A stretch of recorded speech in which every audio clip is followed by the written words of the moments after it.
Welcome to Kenton Teaches. Enjoy the video. In this video, I will explain how to make Jaggery caramel. First, let's gather our simple ingredients. You'll need about 200 grams of Jaggery, 50 grams of unsalted butter, and 50 milliliters of heavy cream. Make sure your Jaggery is chopped into small pieces. This helps it melt evenly. Also, have a sturdy, heavy-bottomed pan and a heat-resistant spatula ready. These tools are essential for a smooth caramel-making process. Now, let's get cooking.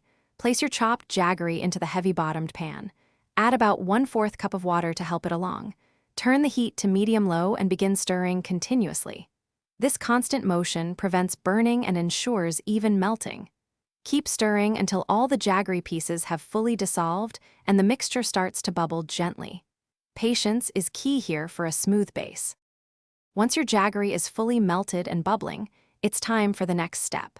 Carefully add the 50 grams of unsalted butter to the pan.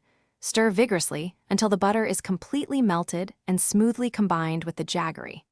Next, slowly pour in the 50 milliliters of heavy cream. Continue stirring constantly over medium-low heat. You'll notice the mixture begin to thicken and take on that beautiful caramel color and consistency. After reaching your desired thickness, remove the pan from the heat.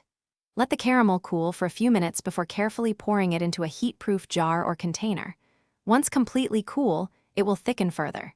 You can store this delicious Jaggery caramel in an airtight container in the refrigerator for up to 2 weeks.